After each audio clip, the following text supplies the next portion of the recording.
Blood spilt.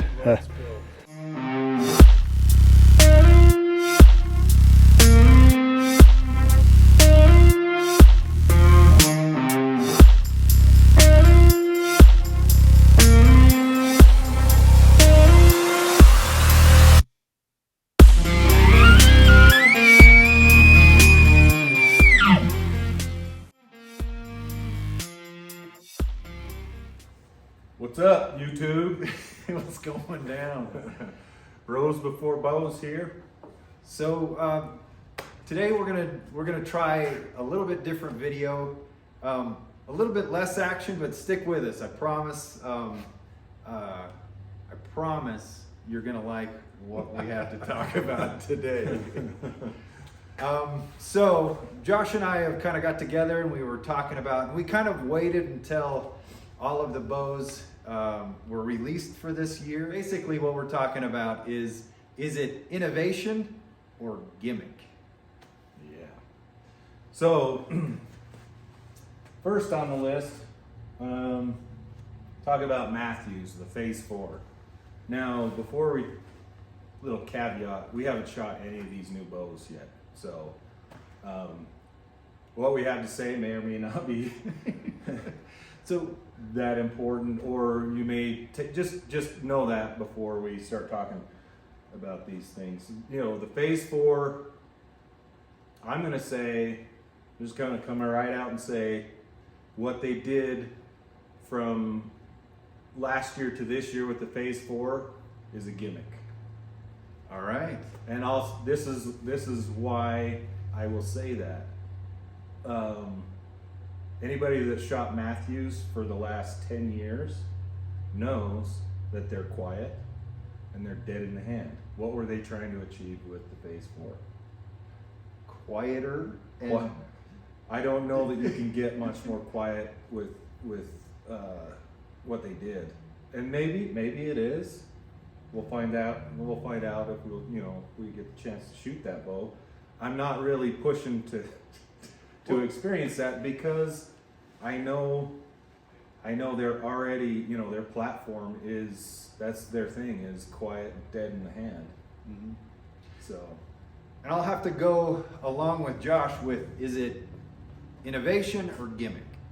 So with the Phase 4, the things that they did change, and the biggest thing that I saw was they split the limbs and put like a rubber dampener in the middle of the limbs to try and achieve what Josh was saying, to make it quieter. We're shooting for a quieter, more vibration-free bow, which Josh said they already had the market on that. Yeah, that's their shtick, basically.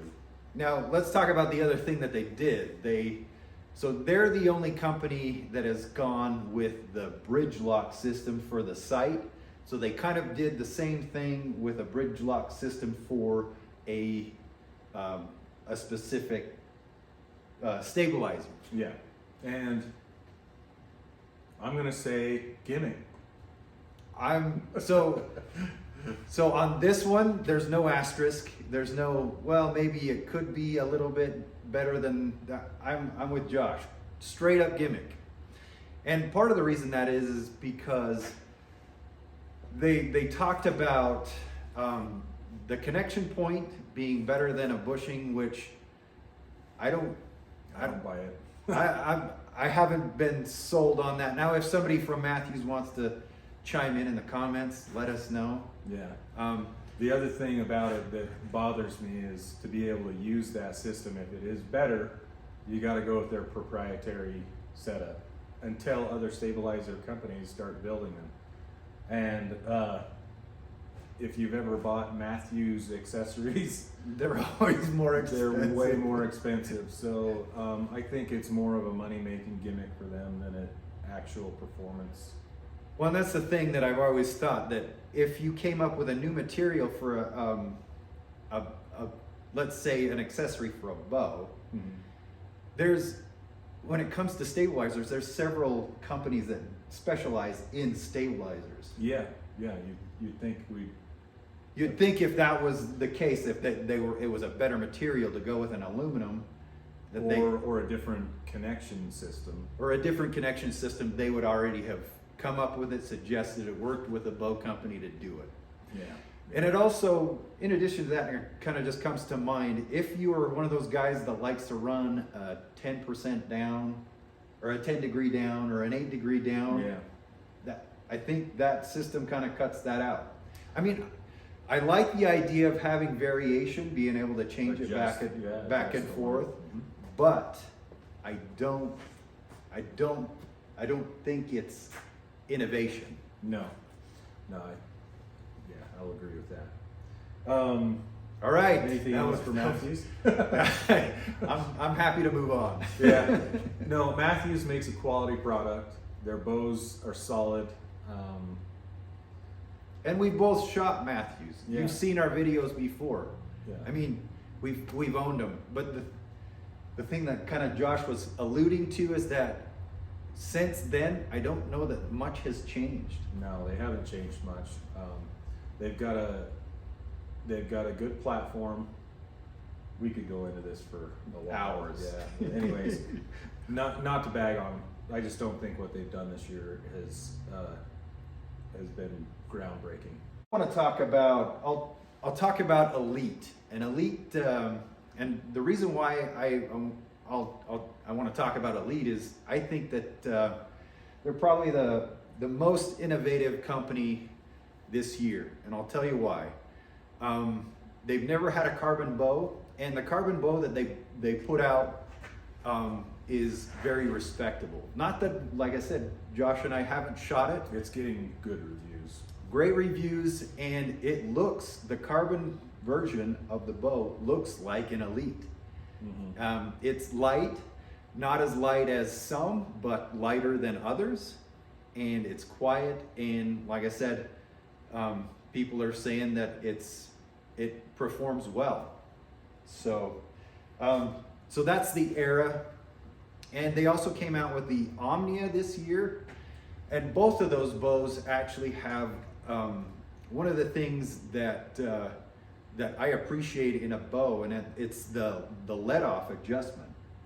Oh yeah. Both of those bows come with that cam that's on the Omnia, and you can adjust the let-off to like micro, like even 1% of let-off. Mm-hmm. So that ability to adjust the let-off and have your bow perform well, that's pretty innovative. Yeah, absolutely. That the percent let off is what will make or break your shooting experience in a lot of ways. Yeah. So, PSE. Let's see.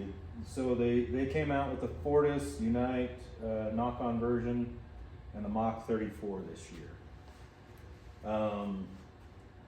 What changes did we see? So, well, let's start with the Mach 34. That was their first draw. Mm-hmm.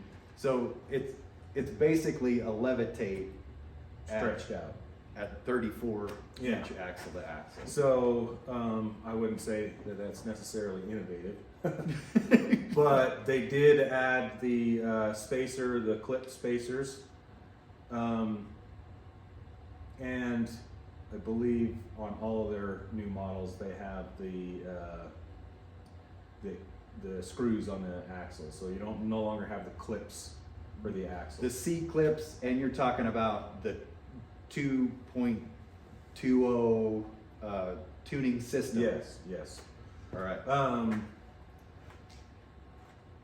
I'm not going to say that's innovative because they're a little late to the game on that. There's other companies that have made their tuning system easier to work with. The axle, the lockdown axles with the hex screw, that's nothing new, but it does make Your experience. yeah, especially if you like to tune your own stuff, work on your own gear, it makes the experience a lot better. It's one of the things that I have not liked about PSE for a long time is the spacers, the shims. They've got really, really small shims, and normal size fingers. Chasing shims around the garage. No, it's always been frustrating. So I'm glad they did it. I can't say that it's innovative though. I'm gonna go against what Josh is saying, and only for this reason. The idea may not be new, but the way the application that they've done it is different and probably newer than any other company. So yeah, no, I'll agree to that. The way that they did it is a lot more user friendly. Say with Mathews, if you're going to use the top hats, you have to take the whole. You got to pull axle, the cam. You got to pull the cam clear out and swap those, which isn't that big of a deal, but it's more of a process. Mm-hmm. With the PSE system, you loosen up the axles and you pop those clips and you can slide the thing around and pop whatever combination of shims or spacers you need to get what you need. Being able to do that without pulling the axle, without just taking pressure off of the strings is pretty much all you have to do. Yeah. So I will agree with that. All right, I didn't mean to change your mind, but like I said, I think I'm still gonna say it's not. I mean, it's not new, but it's innovative. The way they did it was good. Gotcha. I'll give them that. The Fortis also kind of went to like a Picatinny. Is that? Well, we all know they're not the first to the show on that, so I would say not so innovative, but the idea of moving things from the right side of the bow to center. is it's got to be the way things go from here forward. I think so too. And it's simple. There's nothing complicated about it. So back to Bowtech. Bowtech this year came out with the Bowtech, or the Carbon 1. Is that? And everybody was like, "Oh, it's the first carbon bow for Bowtech." When really, It's not. Ion and the Scion. Something like that. Obviously, those weren't like flagship carbon bows, but Bowtech has dabbled in carbon before. Is it innovative?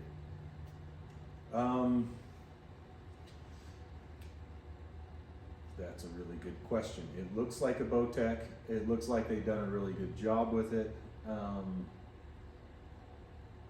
I don't know that it stands out above anything else.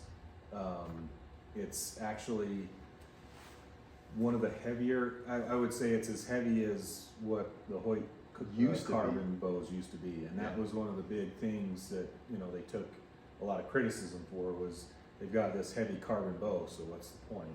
Yeah. So that's without shooting it. They also came out with the SS 34, which I'm actually quite interested in that bow. It's like the super smooth version of a longer axle to axle bow. And they also came out with the SX 80, which obviously both Josh and I are interested in.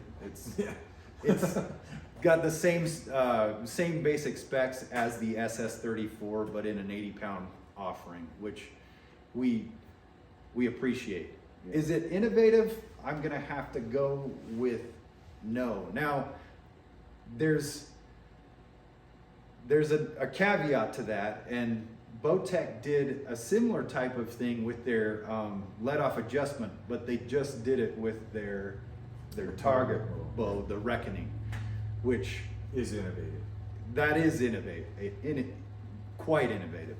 Yeah, so they've got it set to where you can do draw length adjustments at a quarter inch at a time, and you can adjust the let off separately from that. Definitely, and that's even different from, we already talked about the Elite Omnia, different from those types of adjustments. Yeah, with a lot of the binary, cams that have a let off adjustment, you're going to change the draw length a little bit, and so to be able to adjust your let off without changing the The draw, draw length length. can be huge, especially for a target type bow. So Gotcha. that's definitely innovative. Do you want to talk about prime? You probably know more about them than I do. Well, so I've got really mixed feelings this year about prime. Yeah. So I shot the inline last year, and I'm still shooting it quite a bit this year. But there's some problems that I found with me shooting that bow. And if you haven't seen that video, look back at the long-term review of the inline 5. They went to the Rev X, which they changed. They kind of alternate in between like odd numbers and even numbers for their riser length. Now we're on like the even numbers. Mhm. We've got the Rev X 32, 34, and the 36. They went to a mod specific draw length cams. So you have to, if you're gonna, It's really frustrating because it feels like they took a step back. yeah. So I like the idea that they went to a string stop system, Yes. and it's on both cams, which makes it super easy to time, Mm-hmm. and it makes it super easy to fit your style of shot. Yes. Your shot activation. I was super excited about that, but like you said, they took a step back with having to be a mod instead of like an The adjust. rotating Yeah, mod. instead of a rotating mod, it's a draw length specific mod. I was actually thinking about getting that bow and shooting that bow, but the more I looked into it, all of the places that carried prime that were anywhere remotely close to where we live only had the 29-inch mods. As far as the changes they made, I would have to say that I don't think it's very innovative. No. So do they have an adjustable let-off? No. So they don't even have that. And so as far as I know, their draw length specific mods don't have 2D. So you'd actually even have twice the mods, because you'd have to get the 80% let off mod or the We're talking about what 85% let off. Mathews has. Exactly. Yeah. So And you not only have to pick your draw length, you have to pick your let-off for that. and I'm not even saying that Prime has that capability yet. You think To that- my knowledge, they only have the one let off on the mod. That creates a huge problem if you're like us and you like to tinker with things, go from this half inch down to that half inch to quarter inch to whatever. Yeah. The way that we do our stuff, there's got to be at least some variation in. Yeah, yeah. It is a little frustrating to see that they went that way instead of having a rotating mod. You know, it felt like everybody's moving to that rotating mod, and you know, I thought what they had with the Black Series was an extremely efficient cam with all the adjustability you could ever want. And so, anyways, That's Prime. that's prime. All right, on to Hoyt. They have the VTM 31 and 34 and the ZS1, right?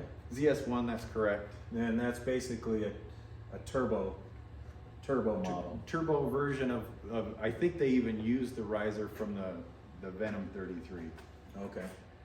I don't know for sure, but It looks like it. yeah. It looks like it. Now, what did they change? So they kind of did one of those moves where they lengthen out the riser 1 inch, and they said, and this is what just they've advertised, that with different cutouts they were able to reduce the noise 31%. Now I'm not sure how you come up with that number, but Well, if that's true, that's great. That's definitely an improvement. Is it innovative? I don't think so. Yeah.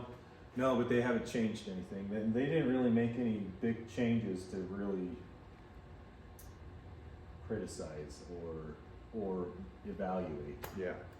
Pretty much the same bread and butter. Yeah, yeah. So not so innovative. No, I'll have to agree with you there. Hoyt this year, probably not. Out of all of them, they probably changed the least. Yeah. Anything else you want to say about 2023 bow drop?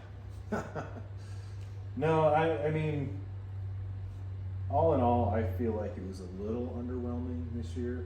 There wasn't anything that really like amazing. And maybe that's I don't know. Maybe my expectation was a little high. I knew that Hoyt probably wouldn't change much. I knew PSC most likely wouldn't change a whole lot, although they did change some things and made some improvements. I was really hoping that Mathews would change some things around. That would probably spark some interest in Mathews again. Anyhow, I'd agree with that 100%. And I was going to mention that when you were talking, when we came up with a disclaimer before, we said we haven't shot any of these bows, to be honest. And that's part of the reason why I think this year was kind of maybe underwhelming. Yeah, underwhelming. That's a nicer way to put it. Yeah. Well, and I still am not sure. I'm gonna get a hold of one of them, but I'm not sure which one because nothing really jumped out at me other than the Elite. But I don't know if that's if you were the type of bow I'm gonna be. Yeah, that would have been my next question. There's probably a lot of this crap that's not going to make it on the video, but if you were to order any one of these from any company today, you had a blank check, which would that be? Well, like I said, the Elite is interesting, the Carbon Elite, but it's not, the specs of that bow don't really fit what I'm looking for. If I did, it probably wouldn't be something that I would. It would probably be just to see how, just to check it out. Just check it I out. don't know if I want to spend that much money just to check it out. Maybe the SX80. The SX80 of Bowtech. Yeah, that's probably what would fit my style most out of everything that's out there. And I would like to try the deadlock system. Definitely, I'm interested in the deadlock too. I might actually go target route for that. Yeah, that was the other thing about the Bowtech. That as far as what the innovations, I know we gave Elite the nod there, but I think that target system that Bowtech came up with this year It makes a lot of sense. It's a very close second. Yeah. So if I were to order a bow, for full disclosure, I did order a bow this year. I actually went with the Hoyt Z1S. I dig me some speed. You should have heard the conversation on the phone for me begging them to see if they could get Hoyt to give me 80-pound limbs on that thing. And I said, even if I was Cam Haynes, would you turn me away? And the gentleman that I spoke to on the phone actually said that, well, Cam Haynes actually had to sign a waiver about like him and whoever was going to pull that bow back. Not like if it exploded that he wouldn't come back and like. And you said, "Give me the waiver, I'll sign it." They didn't even offer the waiver, but yes, it was a funny conversation. They probably thought you were a huge meathead. Yeah, well, or a total douche. Anyway, that's our video for today. I know it's not as exciting as, Speed shooting tests and speed tests and 80-pound barrels. Yeah. But it's what's been on our minds for the past 4 to 6 months. Yeah, at least the last few months when bows started to drop. So Yeah. So if you like this kind of thing, comment, hit like, subscribe. We're pushing hard for that 1K. Yeah. Anyways, Anyways, thanks for watching. Clean brakes and shoot straight. That's right.